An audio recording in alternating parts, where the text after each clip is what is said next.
السلام علیکم، میرا نام ڈاکٹر نعمان احمد ہے۔ میں ایک کنسلٹنٹ سائیکیٹرسٹ ہوں اور میں لاہور میں بطور ماہر نفسیات پریکٹس کرتا ہوں۔ 30 مارچ کو دنیا بھر میں ورلڈ بائی پولر ڈے کے مناسبت سے منایا جاتا ہے۔ International society for bipolar disorder کی جانب سے اس دن کو منانے کا مقصد یہ ہے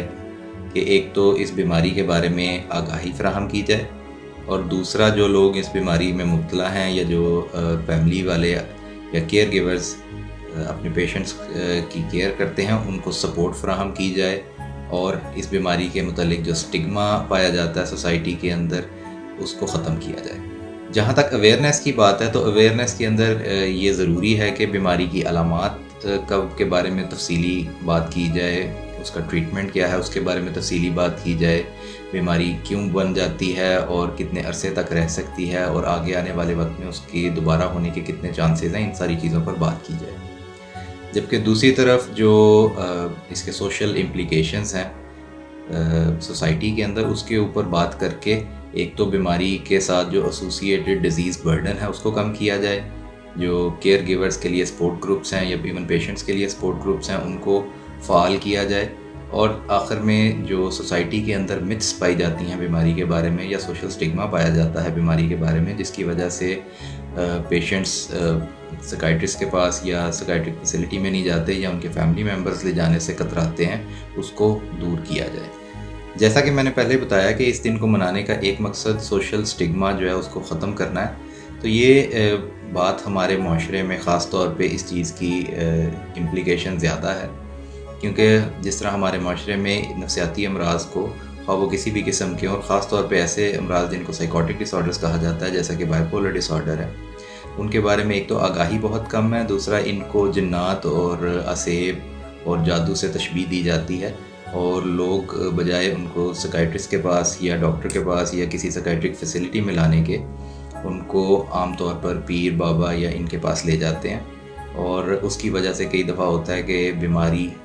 ایک تو جب تک ڈاکٹر کے پاس یا سائیکیٹرسٹ کے پاس آتے ہیں تو بیماری شدت اختیار کر چکی ہوتی ہے، اور ان میں بہتری آنے کے چانسز آہستہ آہستہ وقت کے ساتھ کم ہوتے رہتے ہیں۔ اگر بات کی جائے بائی پولر ڈس آرڈر کی، تو بائی پولر ڈس آرڈر ایک ایسی بیماری ہے جو انسان کے مزاج سے منسلک ہے، یعنی کہ جیسے کہ مزاج میں اداسی اور خوشی فلکچویٹ کرتی ہے، اسی طرح بائی پولر ڈس آرڈر میں بھی دو پولز ہیں۔ ایک پول کے اوپر مینیا یا تیزی کی بیماری ہے، اور دوسرے پول کے اوپر ڈپریشن یا اداسی کی بیماری ہے۔ تیزی کی بیماری میں بے جا خوشی، ضرورت سے زیادہ کانفیڈنس آنا، اگریسو ہو جانا، پیسے زیادہ خرچنا، مذہبی رجحان کا بڑھ جانا، اپنے آپ کے اندر کو خاص خوبی محسوس کرنا، یہ ساری علامات شامل ہیں۔ جبکہ اداسی یا ڈپریشن کے اندر چپ ہو جانا، خاموش ہو جانا، کسی سے بات نہ کرنا، روزمرہ روٹین کے کام نہ کر پانا، اپنا آفس نہ جا پانا، یہ تمام علامات شامل ہیں۔ کسی بھی بیماری کے لیے سائیکیٹرک النس کی یا تشخیص کے لیے یہ چیز ضروری ہے کہ وہ علامات چند ہفتوں سے چلی آ رہی ہوں، لگاتار ہوں، اور اس کی وجہ سے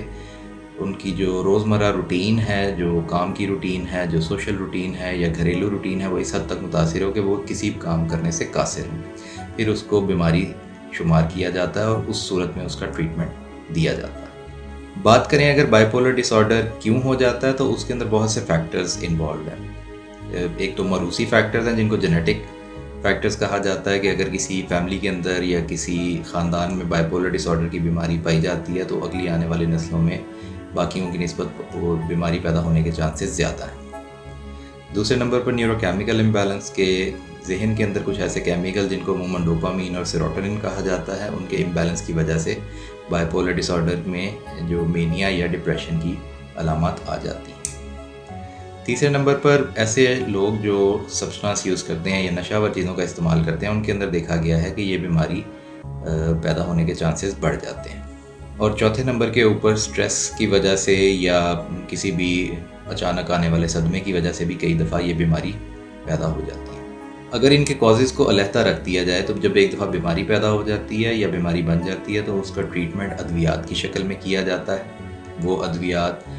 مینیا یا تیزی کی بیماری کے لیے اور ہوتی ہیں، اور ڈپریشن یا اداسی کی بیماری کے لیے اور ہوتی ہیں۔ ایک دفعہ جب بیماری ٹھیک ہو جاتی ہے تو اس کے بعد کچھ ایسی پرہیز جن کو سائیکو سوشل ریسٹرکشنز کہا جاتا ہے وہ بتائی جاتی ہیں، جس کی وجہ سے آگے آنے والے وقت میں بیماری کے آنے کے چانسز کو کم کیا جا سکے۔ اکثر لوگوں کا یا فیملی ممبرس کا سوال یہ ہوتا ہے کہ یہ بیماری کتنی دیر میں ٹھیک ہو جاتی ہے۔ تو اس کا کوئی بیماری کی ٹریٹمنٹ کا کوئی سیٹ پیٹرن یا ایک مخصوص دورانیہ نہیں ہے، لیکن جنرلی دیکھا گیا ہے کہ بیماری ادویات شروع کرنے کے چند ہفتوں کے بعد اس میں بہتری آنا شروع ہو جاتی ہے، لیکن کیونکہ یہ ایک ایسی بیماری ہے جس میں نیورو کیمیکل امبیلنس انوالوڈ ہے، تو اس کے اندر یہ علاج چند مہینوں تک محیط ہوتا ہے، اور جو تو اگر بیماری پہلی دفعہ آئی ہے تو ان میں چند ہفتوں سے چند مہینوں کے اندر پوری طرح بہتری آ جاتی ہے۔ اگر بیماری ایک یا ایک سے زیادہ دفعہ آ چکی ہے تو جتنی دفعہ یہ ایپیسوڈز آتی رہتی ہیں اتنی علاج میں طوالت اختیار ہوتی رہتی ہے، کیونکہ بیماری کی شدت بڑھتی رہتی ہے اور دوائیوں کا یا ادویات کا اثر آہستہ آہستہ کم ہو جاتا ہے۔ ایک سوال جو بڑا کامنلی پوچھا جاتا ہے وہ یہ ہے کہ کیا ایسے فیکٹرز ہیں جن کی وجہ سے بیماری ہونے کے خطرات جو ہیں وہ زیادہ ہو جاتے ہیں۔ جیسا کہ میں نے پہلے بتایا کہ ان کی کازز کیا ہیں، اسی اعتبار سے اگر بہت زیادہ سٹریس یا ہائی رسک گروپس ہیں یا سڈن کوئی صدمے والی کیفیت آتی ہے تو اس میں بیماری بننے کے چانسز بڑھ جاتے ہیں۔ دوسرے نمبر کے اوپر جب سبسٹانس یوز یا نشہ آور چیزوں کا استعمال کیا جائے تو بیماری پیدا ہونے کے چانسز زیادہ ہو جاتے ہیں۔ اور تیسرے نمبر کے اوپر کیونکہ موڈ ڈس آرڈرز جو ہیں وہ ان کے اندر سیزنل ویریشن آتی ہے، یا جب بھی موسم میں تبدیلی آتی ہے تو بائی پولر ڈس آرڈر میں ورسننگ کے چانسز بڑھ جاتے ہیں۔ اب یہاں پر ایک بڑا کامن کویسچن جو پوچھا جاتا ہے کلینکس کے اندر وہ یہ ہے کہ کیا ہر دفعہ موسم چینج ہونے کے بعد یہ بیماری آ جاتی ہے؟ تو اس کا جواب ہے کہ نہیں، یہ ضروری نہیں کہ ہر دفعہ موسم کی تبدیلی کے ساتھ یہ بیماری بن سکتی ہے، لیکن یہ دیکھا گیا ہے کہ جیسے جیسے بیماری میں شدت اختیار ہوتی رہتی ہے یا ملٹیپل ایپیسوڈز آ چکی ہوتی ہیں تو ان کے اندر آہستہ آہستہ چانسز بڑھ جاتے ہیں کہ جو بیماری کے ایپیسوڈز ہیں وہ پہلے کی نسبت جلدی جلدی آنا شروع ہو جاتے ہیں، اور آہستہ آہستہ ان کی ڈیوریشن میں، بیماری کی شدت میں اور علاج کے دورانیے میں اضافہ ہوتا رہتا ہے۔ عموماً ہم سے سوال یہ کیا جاتا ہے کہ اگر بیماری آ گئی ہے اور اس کا علاج نہ کروایا جائے تو پھر کیا ہو سکتا ہے؟ تو عموماً اس کے 3 آؤٹ کمز دیکھے گئے ہیں کہ یا تو وہ پیشنٹس خود کو کسی نہ کسی طرح نقصان پہنچا سکتے ہیں، مطلب اگر ڈپریشن کی کیفیت ہے اور شدید ڈپریشن ہو جائے تو اس میں سوسائڈل آئیڈیشن آنا شروع ہو جاتی ہے، یا خودکشی کے خیالات آنا شروع ہو جاتے ہیں، اور کئی دفعہ اگر ٹریٹمنٹ نہ کروایا جائے تو وہ اس چیز پر یا اس سوچ پر عمل بھی کر لیتے ہیں۔ دوسرے نمبر پر خاص طور پہ جو بائی پولر ڈس آرڈر جو مینیا کے پیشنٹس ہوتے ہیں، یعنی تیزی کی طرف جاتے ہیں، ان کے اندر دوسروں کو نقصان پہنچانے کی ٹینڈنسی آ جاتی ہے، یعنی وہ اگریسو ہو جاتے ہیں، اس اگریشن میں وہ لڑائی جھگڑے کرنا شروع ہو جاتے ہیں، کسی سے لڑ بیٹھتے ہیں، کوئی ان کے اوپر لیگل کانسیکوینسز آ جاتے ہیں کہ ان کے اوپر پولیس کیسز کئی دفعہ ہو جاتے ہیں، یا وہ اپنے گھر کی پراپرٹی کو نقصان پہنچا لیتے ہیں، یا گھر میں ارد گرد کے لوگوں کو، کیونکہ جب بیماری زیادہ شدید ہو جاتی ہے تو کئی دفعہ اس میں اپنوں اور غیروں کی تمیز بھی متاثر ہو جاتی ہے، تو اس کے اندر وہ گھر میں ہی اپنے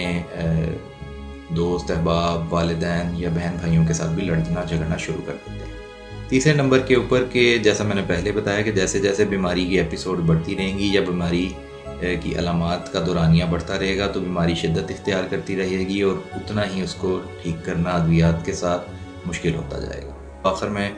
میں کچھ وارننگ سائنز بتانا چاہوں گا کہ جو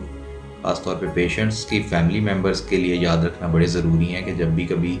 ان کو لگے کہ یہ علامات آنا شروع ہو گئی ہیں تو وہ فوراً سائیکیٹرسٹ کو یا کسی سائیکیٹرک فیسلٹی سے رابطہ کریں تاکہ جلد سے جلد علاج شروع کیا جا سکے۔